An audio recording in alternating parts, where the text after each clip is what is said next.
Bonjour à toutes et à tous. Je suis extrêmement heureux d'être avec vous cet après-midi. Je ne sais pas si Étienne est là, mais mon cher Étienne, quand tu m'as proposé de participer à cette keynote baptisée Born to be Alive, je me suis dit qu'au fond, il n'y avait rien de mieux pour un entrepreneur de 130 ans. Je parle évidemment pas de moi, enfin pas tout à fait, mais de l'entreprise que je représente en tant qu'actionnaire et dirigeant. J'ai nommé les Galeries Lafayette. Alors les Galeries, c'est une entreprise fondée par mon arrière-arrière-grand-père, Théophile Bader, et j'ai l'honneur de la servir à plusieurs titres.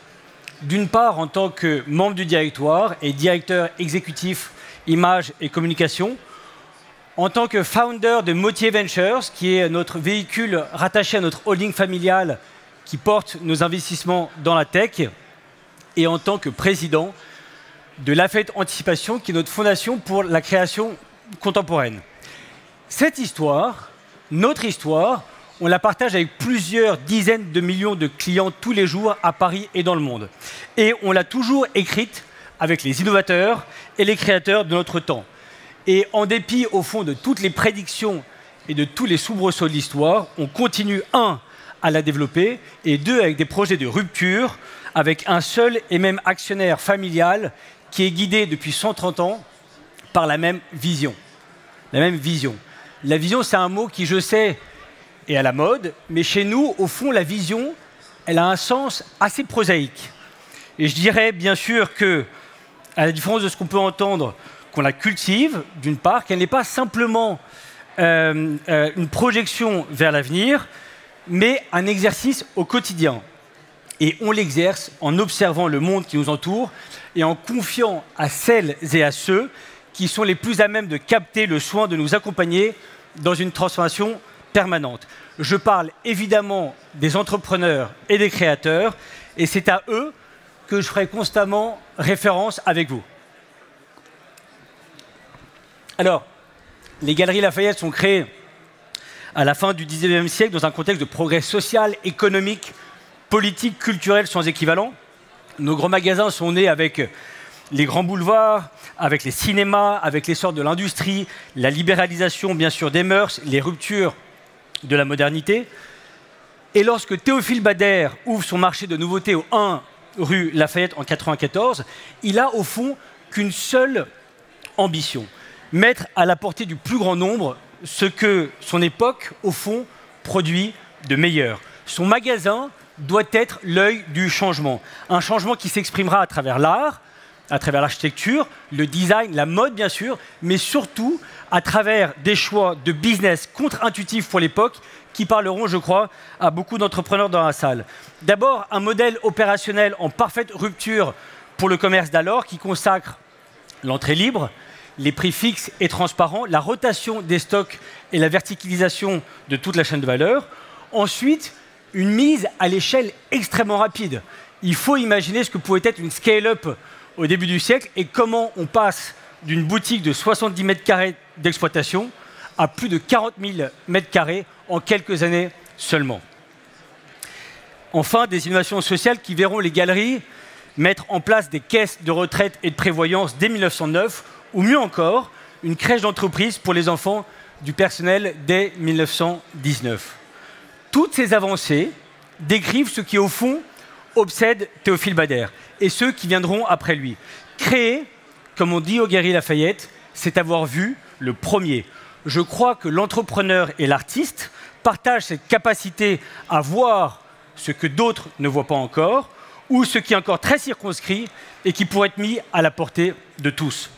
C'est exactement ce que fera Théophile Bader pour démocratiser la mode et asseoir la réputation des Galeries Lafayette.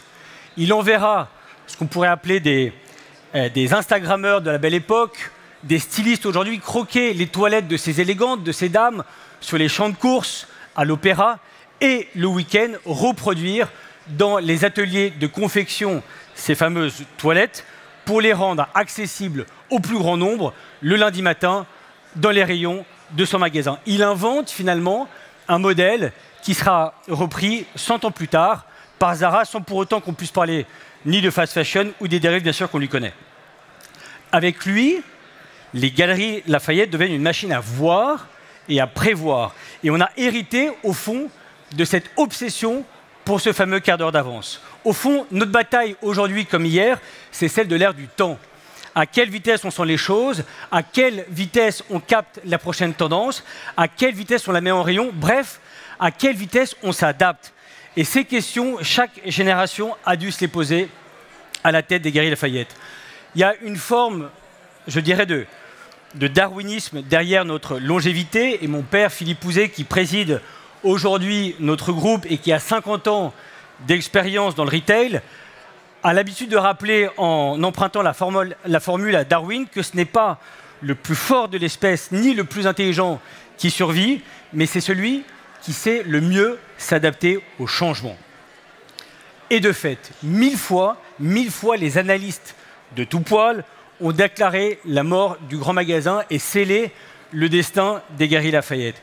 Au cours d'une part des 30 Glorieuses, avec l'arrivée de la grande distribution et du commerce de périphérie, taylorisé à l'extrême, nous qui exploitions des bâtiments patrimoniaux, difficiles justement à opérer en plein cœur de centre-ville, avec l'arrivée de la fast fashion, à proprement parler, qui devait tirer les prix vers le bas et nous obliger, au fond, à nous premiumiser, avec la consolidation du marché du luxe et l'apparition de leur réseau de boutiques en propre qui devaient voir nos partenaires devenir de puissants concurrents, avec l'arrivée du e-commerce qui devait être un raz-de-marée pour le commerce physique, enfin, et plus récemment, avec le Covid, dont nous ne devions évidemment pas nous remettre. Et pourtant, à chaque fois, nous avons su entrer dans la course du changement. Il y a quelques jours, je lisais un livre de Lewis Carroll, De l'autre côté du miroir, avec mon fils. Et il y a un passage en particulier entre Alice, pour ceux qui connaissent, et l'étrange personnage de la Reine Rouge, qui m'a particulièrement interpellé. Je vous le lis. Juste à ce moment, je ne sais pas pourquoi, Alice et la Reine Rouge se mirent à courir. Ce qu'il y avait de curieux, c'est que les arbres et tous les objets qui les entouraient ne changeaient jamais de place.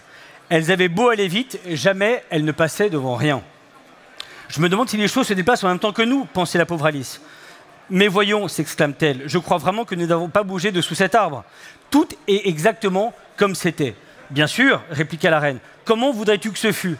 Ma foi, dans mon pays à moi, répondit Alice, encore un peu essoufflée, on arriverait généralement à un autre endroit si on courait très vite, pendant longtemps, comme nous venons de le faire. On va bien lentement dans ton pays. Ici, vois-tu, on est obligé de courir tant qu'on peut pour rester au même endroit, dit la reine. Si tu veux te déplacer, tu dois courir au moins 2 fois plus vite. Eh bien, tout est là. Tout se résume à cette course qu'on présuppose forcément nous porter vers l'avant. L'idée même de l'entrepreneuriat est nourrie par celle du progrès et de l'innovation, et l'idée même de la création est nourrie par l'idée d'ajouter au monde des formes et des idées nouvelles. Mais ce que nous dit l'histoire d'Alice, c'est qu'en dépit de la course qu'on engage pour avancer, innover ou créer, on ne s'arrache pas si facilement aux forces du présent, ni d'ailleurs à celles du passé. J'ai une petite anecdote. Dans les années 2000, Jean-Paul Goude, le célèbre directeur artistique qui était notre œil aux Galeries Lafayette, avait imaginé cette magnifique campagne montrant une femme avec l'œil rivé sur un télescope, le nez dans les étoiles, avec le slogan « Quoi de neuf ?» Eh bien, que du vieux, j'ai envie de vous dire. Et c'est tant mieux. La culture entrepreneuriale contemporaine a fait du moonshot et de l'injonction permanente de viser les étoiles, un paragon de l'innovation et d'un ailleurs futur. Or, s'il y a une chose qu'on sait précisément des étoiles, c'est que justement, leur lumière provient du passé. C'est à ça que je veux en venir par ce petit détour, car on a aux galeries un motto, une conviction, un étendard informel, c'est que le futur commence dans le passé. En 1965, l'artiste conceptuel américain Joseph Kosuth a réalisé une œuvre absolument majeure qui a fait date dans l'histoire de l'art contemporain, que vous pouvez d'ailleurs découvrir à quelques pas d'ici dans les collections permanentes du Musée national d'art moderne. Cette œuvre, c'est One and Three Chairs, qui consiste à exposer côte à côte une chaise en bois, la photographie de cette chaise et la définition du mot « chaise » imprimée sur un panneau. C'est une œuvre majeure qui marque un tournant dans la création du XXe siècle, suggérant qu'une seule et même chose existe dans différents états simultanés et successifs.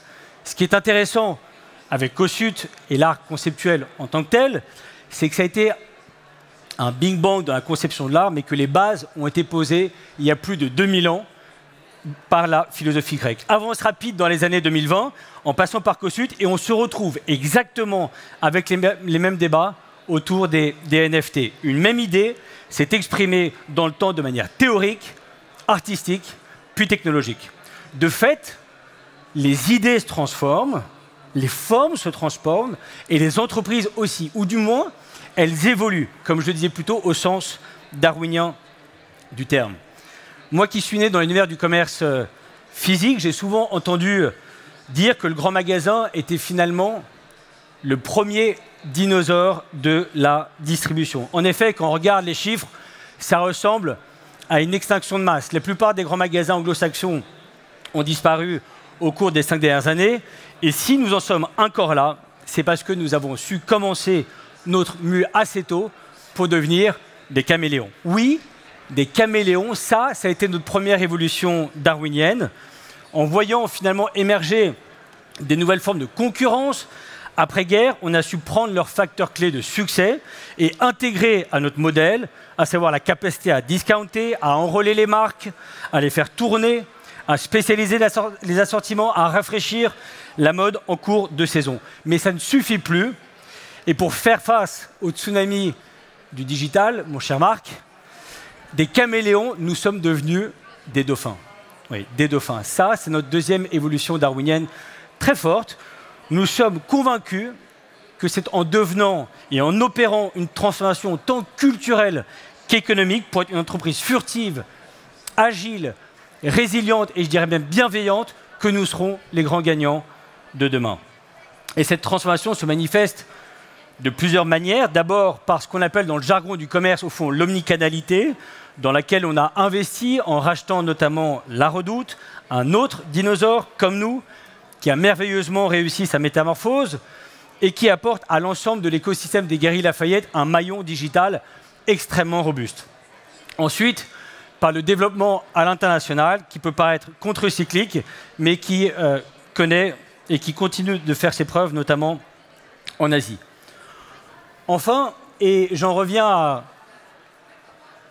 ce que j'évoquais au début de mon propos, c'est qu'en renouvelant sans cesse ce partenariat tacite qui nous lie finalement depuis plus d'un siècle et demi avec les entrepreneurs et les créateurs de notre époque, car ce sont eux qui, en toutes circonstances, nous montrent la voie. Pour ça, nous avons imaginé développer deux véhicules distincts, pensés comme des vigies, des têtes chercheuses qui, en prise directe avec leur écosystème respectif, nous permettent d'être d'une part fidèles à notre héritage, mais surtout de préparer la suite. Le premier, c'est Lafayette Anticipation, je vous disais, notre fondation d'entreprise pour la création contemporaine, d'un genre un peu nouveau, qui opère un bâtiment pas loin d'ici, rue du Plâtre, dans un bâtiment de la fin du XIXe siècle, qui occupait à l'époque les fonctions support du BHV. Et on a confié le soin au très grand architecte Pritzker Price Remkoulas de nous accompagner dans la question de savoir, au fond, ce qu'une fondation au XXIe siècle pourrait apporter de différent à Paris dans un contexte déjà relativement saturé. Et ensemble, on a décidé de convoquer artistes, urbanistes, sociologues, chercheurs, avec cette idée, au fond, de se rendre le plus utile possible pour les artistes. Et de toutes les différentes tables rondes, discussions, échanges, workshops, on est ressorti la question de savoir, au fond, qu'est-ce que signifie produire, expérimenter, transformer.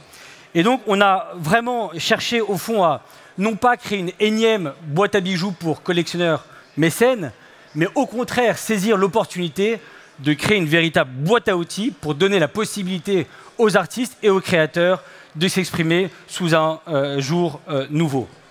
Depuis que ce projet a été initié, il y a presque 10 ans maintenant, ça fait 5 ans qu'on a ouvert le lieu, ce lieu a été le lieu de toutes les premières fois pour des artistes qui sont arrivés au sommet aujourd'hui, comme Xini Cheng, Mimosa Echar ou encore Samon Fujiwara, ou des créateurs bien établis qui ont décidé de se montrer chez nous sous un jour nouveau. Et je pense en particulier à Anne-Theresa de Kersmaker pour les amateurs de danse contemporaine, à Feu Virgile Abloh, avec lequel on avait imaginé un festival absolument incroyable, pluridisciplinaire, ou encore plus récemment avec le créateur de mode, Martin Margiela.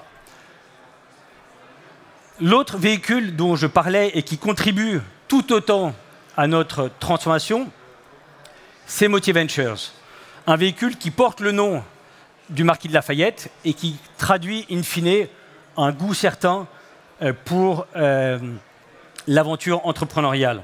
Tout comme la Fondation a été le prolongement de nos actions de philanthropie, Motier Ventures est le prolongement naturel de nos engagements familiaux pour l'entrepreneuriat et l'innovation.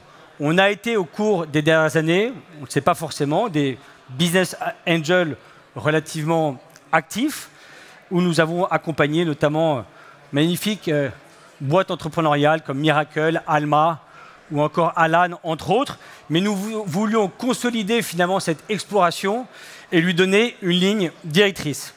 Donc avec Motier Ventures, qui est finalement un business angel à l'échelle, on a désormais un outil agile, très agile même, pour backer des entrepreneurs français où qu'ils soient dans le monde, dans le domaine de la tech, pour prendre des participations minoritaires à un stage assez early, pré-seed, seed, mais avec la capacité derrière de pouvoir les suivre au long cours. Donc un investisseur à la fois très agile et en même temps patient. Et avec l'idée, au fond, de couvrir des thématiques très variées, allant naturellement du futur du commerce, mais et surtout sur des sujets comme les fintech, le Web 3, les technologies créatives ou encore la cybersécurité.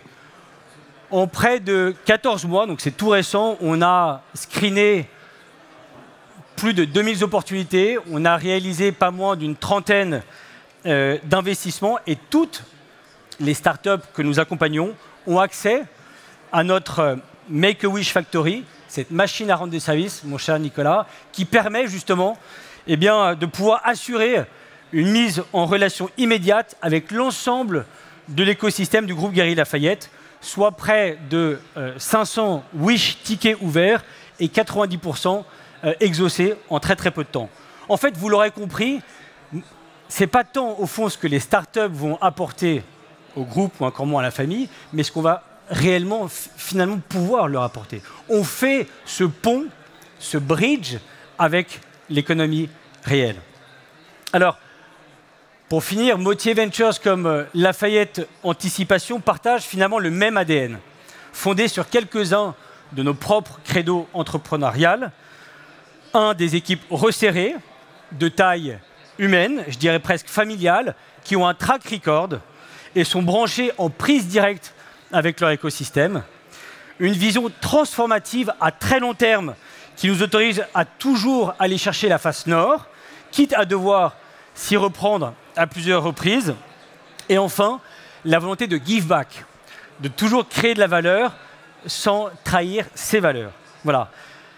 Les années qui s'ouvrent seront celles du changement. Il y aura plein de succès, des coups durs, mais on a la conviction, c'est que c'est en se frottant à l'époque, aux entrepreneurs et aux créateurs qu'on continuera à écrire l'histoire de notre groupe familial. Je vous remercie.